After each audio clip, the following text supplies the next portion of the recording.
Æthelstan or Æthelstan was king of the Anglo-Saxons from 924 to 927 and king of the English from 927 to 939. He was the son of King Edward the Elder and his first wife, Ecgwin. Modern historians regard him as the first king of England and one of the greatest Anglo-Saxon kings. He never married, and was succeeded by his half-brother, Edmund. When Edward died in July 924, Æthelstan was accepted by the Mercians as king. His half-brother Æthelfweard may have been recognized as king in Wessex, but died within weeks of their father's death. Æthelstan still encountered resistance in Wessex for several months, and was not crowned until September 925. In 927 he conquered the last remaining Viking kingdom, York, making him the first Anglo-Saxon ruler of the whole of England. In 934 he invaded Scotland and forced Constantine II to submit to him, but Æthelstan's rule was resented by the Scots and Vikings,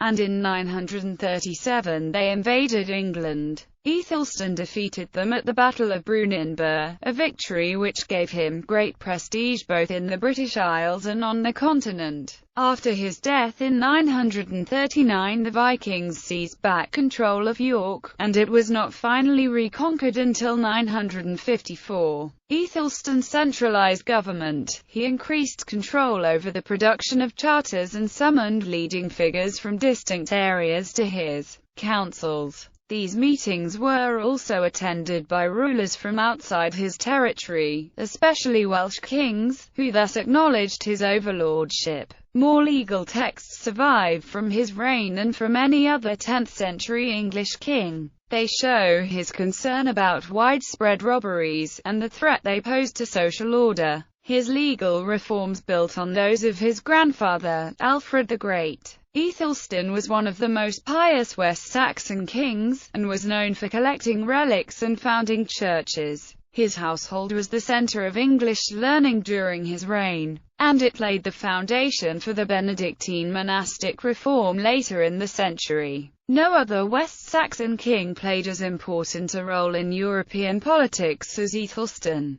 and he arranged the marriages of several of his sisters to continental rulers. Background: by the 9th century the many kingdoms of the early Anglo-Saxon period had been consolidated into four: Wessex, Mercia, Northumbria, and East Anglia. In the 8th century, Mercia had been the most powerful kingdom in southern England, but in the early 9th, Wessex became dominant under Æthelstan's great-great-grandfather, Egbert. In the middle of the century, England came under increasing attack from Viking raids, culminating in an invasion by the Great Heathen Army in 865. By 878, the Vikings had overrun East Anglia, Northumbria, and Mercia, and nearly conquered Wessex. The West Saxons fought back under Alfred the Great, and achieved a decisive victory at the Battle of Edington. Alfred and the Viking leader Guthrum agreed on a division that gave Alfred Western Mercia, while Eastern Mercia was incorporated into Viking East Anglia. In the 890s, renewed Viking attacks were successfully fought off by Alfred, assisted by his son Edward and Æthelred, Lord of the Mercians.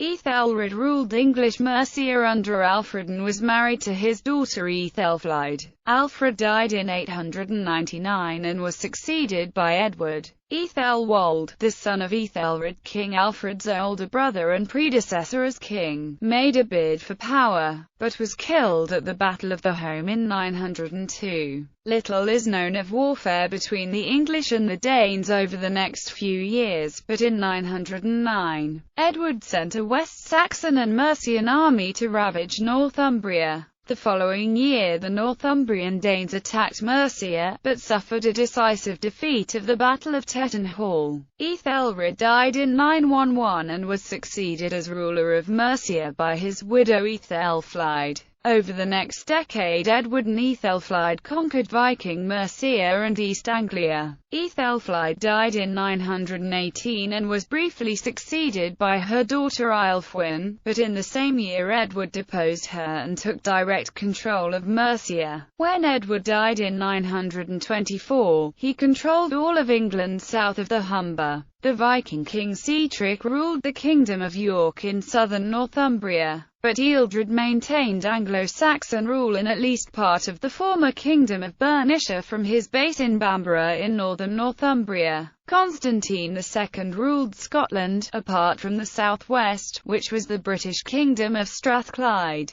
Wales was divided into a number of small kingdoms, including Deheubarth in the southwest, Gwent in the southeast, Braceniog immediately north of Gwent, and Gwynedd in the north. Early life. He was the oldest son of Edward the Elder, and Edward's only son by his first consort, Ecgwin. Very little is known about Ecgwin, and she is not named in any pre-conquest source. Medieval chroniclers gave varying descriptions of her rank. One described her as an ignoble consort of inferior birth, while others described her birth as noble. Modern historians also disagree about her status. Simon Keynes and Richard Abels believed that leading figures in Wessex were unwilling to accept Æthelstan as king in 924, partly because his mother had been Edward the Elder's concubine. However, Barbara York and Sarah Foote argue that allegations that Æthelstan was illegitimate were a product of the dispute over the succession, and that there is no reason to doubt that she was Edward's legitimate wife. She may have been related to St. Dunstan.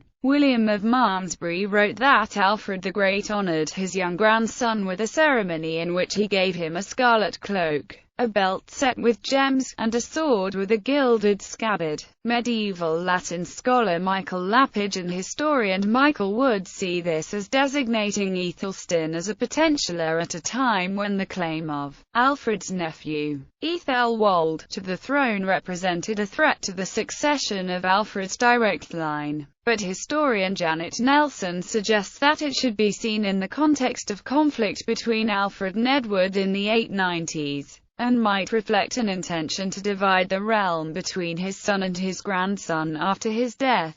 Historian Martin Ryan goes further, suggesting that at the end of his life Alfred may have favoured Æthelstan rather than Edward as his successor. An acrostic poem praising Prince Æthelstan, and prophesying a great future for him, has been interpreted by Lapidge as referring to the young Æthelstan, punning on the Old English meaning of his name, Noble Stone. Lapidge and Wood see the poem as a commemoration of Alfred's ceremony by one of his leading scholars, John the Old Saxon. In Michael Wood's view, the poem confirms the truth of William of Malmesbury's account of the ceremony. Wood also suggests that Æthelstan may have been the first English king to be groomed from childhood as an intellectual, and that John was probably his tutor. However, Sarah Foote argues that the acrostic poem makes better sense if it is dated to the beginning of Æthelstan's reign. Edward married his second wife, Æthelflæd, at about the time of his father's death, probably because Ecgwin had died,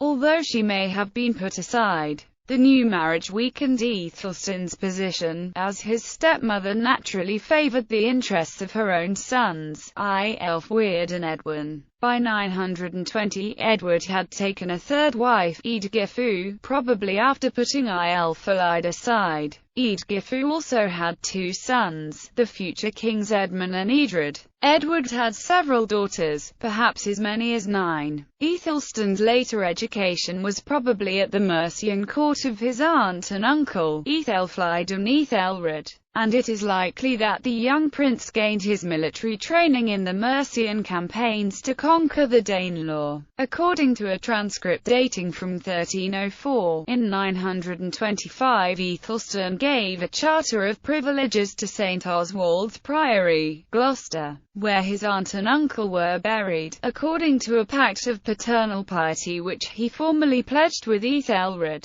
ealdorman of the people of the Mercians. When Edward took direct control of Mercia after Æthelflæd's death in 918, Æthelstan may have represented his father's interests there.